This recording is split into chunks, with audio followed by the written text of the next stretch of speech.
They were hailed as gods but ruled like monsters. Dive deep into the lives of the 5 most controversial and disastrous Roman emperors, men whose madness, paranoia, and vanity nearly destroyed the Western world. This is the history of absolute power gone terrifyingly wrong, power madness and the throne.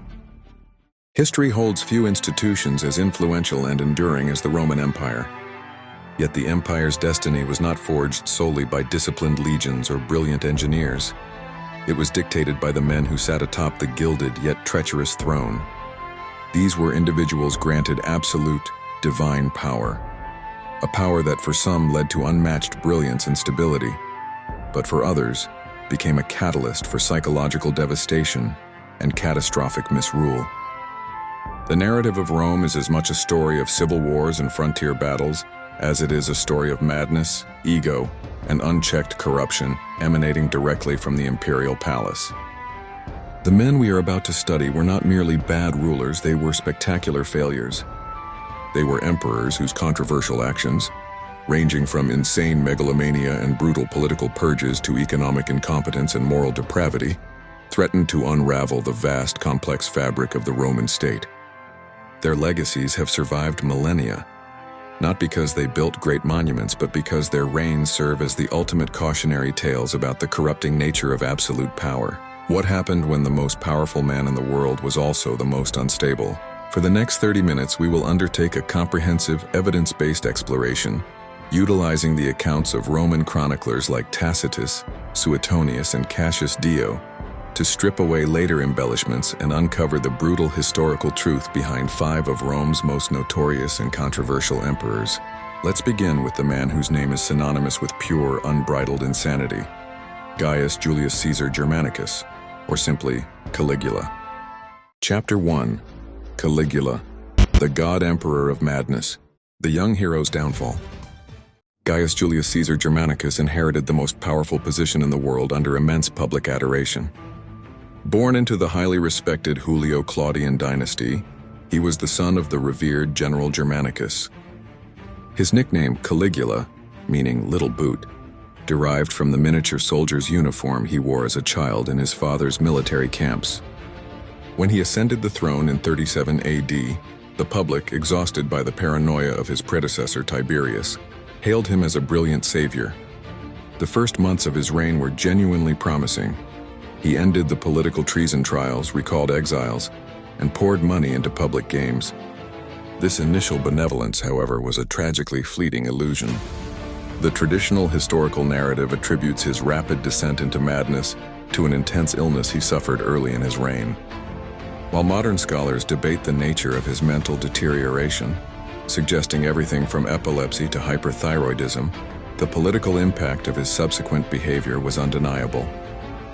The young, beloved emperor returned from his sickness a terrifying megalomaniac, convinced not merely of his authority, but of his divinity. Unchecked power and profane acts. Caligula's controversy stems from his deliberate, flamboyant attempts to blur the line between human emperor and Roman god. He demanded that statues of himself be erected in temples, and indeed that he be worshipped as Jupiter or Mercury. The historian Suetonius details many of the acts that have become central to Caligula's infamy. He allegedly converted the palace into a brothel, engaging in incestuous relationships with his sisters, and speaking directly to the statue of Jupiter, threatening to strike him down. The financial cost of his madness was immediate and devastating. He squandered the vast imperial treasury inherited from Tiberius on extravagant projects, including a massive 2-mile floating bridge across the Bay of Baiae, simply to ride his horse across it. His most famous and perhaps most politically symbolic act of calculated insult was his alleged appointment of his favorite racehorse, Incitatus, as a consul. While this story is likely an exaggeration, it served a profound political purpose. It was a calculated mockery of the entire Roman Senate, demonstrating that even a horse held more political relevance than Rome's most ancient governing body. Legacy and assassination. Caligula's reckless cruelty became pervasive. He would frequently order random executions, often while having dinner, famously wishing that the Roman people had but one neck, so he could sever it with a single stroke. His erratic terror eventually united the entire political class, the Senate, the Praetorian Guard, and even his own court, against him. In 41 AD, Caligula was brutally assassinated by his own Praetorian Guard. His reign, lasting only 4 years, became the defining example of absolute power consumed by insanity. His greatest legacy is the question he forced Rome to confront. What safeguards can exist when the state itself is controlled by a madman who believes he is a god? The Senate ordered his name to be erased from all public records, an act known as damnatio memoriae. Yet his story was too shocking, too cautionary, to ever be truly forgotten. Chapter 2. Nero, the Artistic Tyrant. The Golden Age that wasn't. Nero Claudius Caesar Augustus Germanicus ascended the throne in 54 AD at the age of 16. Initially, his rule was managed and moderated by his mother, Agrippina the Younger, and his tutors, the philosopher Seneca the Younger, and the Praetorian prefect Sextus Afranius Burrus. This early period, often called the Quinquennium Neronis, the 5 years of Nero, was viewed favorably, marked by a reduction in taxation and effective administrative reform. Nero was not primarily interested in governance or military conquest. He was obsessed with art, poetry, music, and performance. Nero's self-perception as a gifted artist immediately put him in conflict with the conservative Roman elite, who viewed public performance as unbecoming for an emperor. His deep-seated insecurity and hunger for artistic validation fueled his paranoia and eventual tyranny. The first acts of controversy were deeply personal. He had his own mother, Agrippina, assassinated because she tried to maintain her influence. This matricide fundamentally shattered his moral foundation. The Great Fire and the Golden Palace. Nero's reign is forever defined by the Great Fire of Rome in 64 AD. The fire raged for 6 days, destroying 2/3 of the city. While it is highly improbable that Nero personally fiddled while Rome burned, the fiddle did not yet exist, though he may have played his lyre. The chroniclers like Tacitus note that the public widely suspected him of ordering the fire. The primary evidence against him was his immediate action, clearing a huge swathe of the burnt district to build his colossal new residence, the Domus Aurea, Golden Palace, a monument to his own artistic ego. To deflect the immense public fury and suspicion, Nero initiated the first systematic persecution of Christians. This was a purely political scapegoating designed to blame a small, unpopular, and misunderstood minority for the disaster. He carried out cruel theatrical executions, allegedly using Christians coated in pitch as human torches to light his garden parties. This act solidified his reputation as a monster in subsequent Christian history. Extravagance and the end of a dynasty. Nero's financial extravagance was staggering. His obsession with his artistic career led him to undertake a triumphal tour of Greece, where he participated in, and inevitably rigged the victories of, the Olympic Games. His constant debauchery and spending rapidly depleted the treasury, leading to crippling taxation and currency debasement. The widespread discontent finally culminated in the revolt of Vindex in Gaul, which spread to the armies in Spain, led by Galba. Abandoned by the Praetorian Guard and declared a public enemy by the Senate, Nero fled. Facing capture and unable to take his own life, he forced his secretary to stab him. His final pathetic words, "Qualis artifex perio," "What an artist dies in me," perfectly encapsulated his reign. A focus on personal artistic vanity over the responsibilities of empire. His death in 68 AD marked the violent end of the revered Julio-Claudian dynasty and ushered in a brutal civil war known as the Year of the Four Emperors. Chapter 3. Commodus, the Gladiator Emperor. From philosopher king to mad son. Lucius Aurelius Commodus was the son of one of the greatest and most beloved Roman emperors, the philosopher king, Marcus Aurelius. Commodus was the first emperor to be born while his father was reigning, an event that seemed to promise a smooth dynastic succession. He ascended in 180 AD, ending the period of the 5 good emperors. The expectation was immense, but the disappointment was profound and immediate. Unlike his cerebral father, Commodus had no interest in philosophy, law, or military administration. He was physically robust, vain, and utterly obsessed with his own athleticism.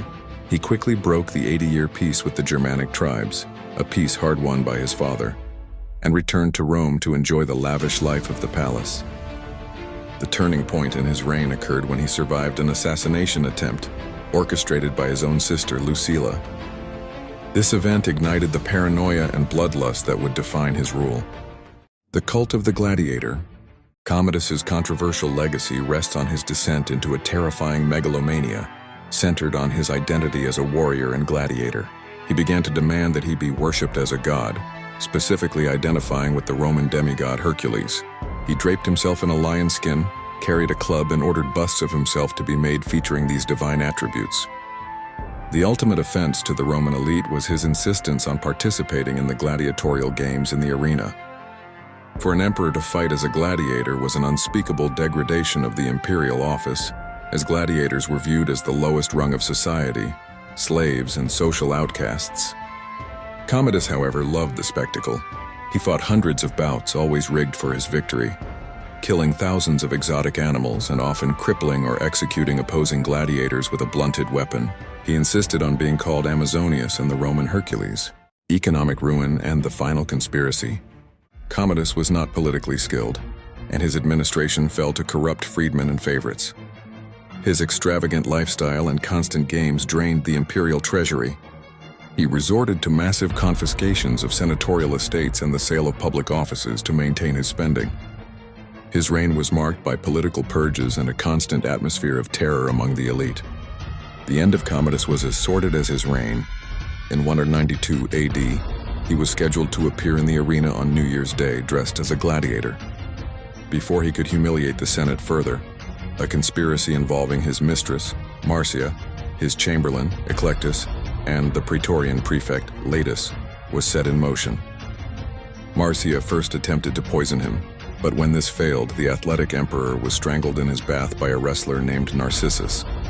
His death ended the Antonine dynasty and precipitated another civil war known as the Year of the Five Emperors. Commodus is the permanent example of an emperor who willfully abandoned the responsibilities of statesmanship for the narcissistic, violent thrill of the arena. Chapter 4. Elagabalus, the priest-emperor of scandal. The Syrian sun god, Varius Avitus Bassianus, known to history as Elagabalus, had perhaps the most controversial religious and sexual identity of any Roman emperor. He was proclaimed emperor in 218 AD at the age of just 14. His power derived entirely from his lineage to the powerful Syrian women of the Severan dynasty, and from his status as the hereditary high priest of the Syro-Phoenician sun god, Elagabal. Elagabalus immediately attempted to impose his Eastern sun worship onto the strictly traditional Roman religious landscape. He entered Rome dressed in lavish silken robes, a massive cultural offense to the toga-wearing elite, and initiated the construction of the massive Elagabalium temple on the Palatine Hill. His most controversial move was his insistence on replacing the traditional Roman supreme god, Jupiter, with his own sun god, making Elagabal the center of the Roman pantheon. This was a profound, unprecedented religious shock to the Roman state, which valued religious pluralism, but insisted on the supremacy of its own ancient gods. Sexual and moral transgression. Elagabalus's brief reign, 218–222 AD, became legendary for its sexual and moral scandals, meticulously documented by Cassius Dio and others. He took numerous wives, including a Vestal virgin, a shocking sacrilege, and engaged in openly gay relationships. Crucially, he had 2 male consorts, one of whom he formally married in a public ceremony. His most defining and deeply shocking reported behavior was his gender expression. Elagabalus often wore female attire, used makeup extensively, and was said to prefer being called a lady rather than a lord. He allegedly offered immense sums of money to any physician who could perform a sex change operation on him. While these reports may be exaggerated by his enemies, they firmly established his reputation as a sexual and religious deviant who deliberately violated every established social and gender norm of the Roman elite. Fall from grace and damnatio memoria. Elagabalus's combination of religious fanaticism, economic mismanagement, and deliberate moral provocation quickly alienated every power block in Rome: the Senate, the military, and the public. The political maneuvering that brought him to power was ironically used against him by the women of his own family, specifically his grandmother, Julia Maesa. Realizing the emperor's instability threatened the entire dynasty, they elevated his more traditional cousin, Severus Alexander. In 222 AD, Elagabalus was assassinated by the Praetorian Guard, who were bribed by his own family. After his assassination, his body was desecrated, dragged through the streets of Rome, and ignominiously dumped into the Tiber River. The Senate immediately decreed the most severe form of damnatio memoriae, ensuring that his name and memory were officially condemned and erased, a process that ultimately failed because the scandals were too memorable to be forgotten. His life remains a critical, albeit highly sensationalized, case study in imperial nonconformity. Chapter 5. Diocletian, the emperor who divided Rome. The Tetrarchy, order through division. Gaius Aurelius Valerius Diocletianus, Diocletian, is perhaps the most politically controversial figure on this list, not for madness or murder, but for his fundamental revolutionary re-engineering of the Roman state.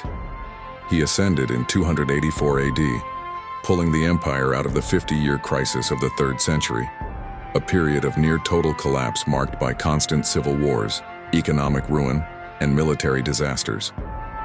Diocletian was a brilliant iron-willed military pragmatist. His greatest controversy and his greatest success was the implementation of the Tetrarchy rule of 4 in 293 AD. He realized the vast, unwieldy empire could no longer be effectively governed by a single man from Rome.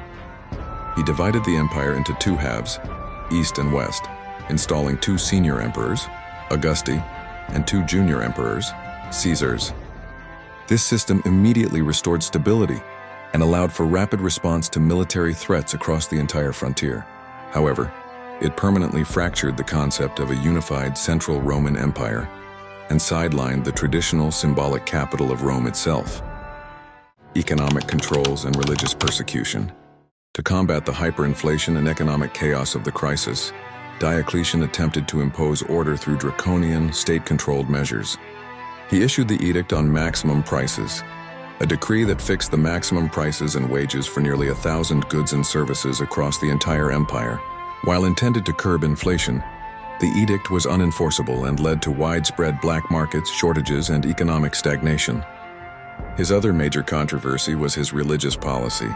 After an initial period of tolerance, Diocletian initiated the Great Persecution in 303 AD, the most severe, widespread, and systematic persecution of Christians in Roman history. Driven by the belief that the traditional Roman gods were angry and that Christians were subversive and disloyal to the state religion, he ordered the destruction of churches, the burning of scriptures, and the execution of anyone who refused to renounce their faith. Abdication and long-term legacy. Diocletian's most astonishing act was his voluntary abdication in 305 AD, the only Roman emperor ever to retire peacefully. He forced his co-Augustus Maximian to do the same, hoping to prove that his tetrarchy system was stable enough to survive a smooth transition. He retired to his massive fortified palace in Dalmatia, modern Croatia, to grow cabbages. When Maximian later tried to convince him to return to the chaos of civil war, Diocletian famously replied, "If you could see the cabbages I have planted with my own hands, you would never urge me to relinquish my happiness for the turmoil of a throne." The controversy of his legacy is complex. He saved the empire from immediate collapse, but his division of the empire and the brutality of his persecution set the stage for the definitive split between the East and the West, and forever changed the relationship between the imperial state and Christianity. The price of absolute power. Caligula, Nero, Commodus Elagabalus, and Diocletian. Their reigns span nearly 3 centuries, yet their stories are united by the terrifying consequences of granting absolute, unchecked power to flawed men. Their actions, whether driven by megalomania, artistic vanity, bloodlust, religious zealotry, or pure pragmatic necessity, each broke the Roman system in a unique and damaging way. Their stories are not just historical curiosities.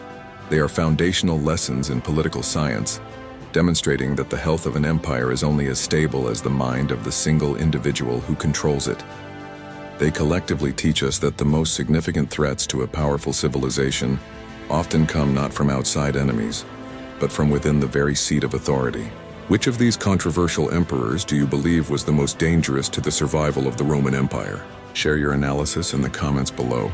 Don't forget to like this video and subscribe to Bamboo Story for more deep dives into the legendary figures and controversial histories that shaped the world.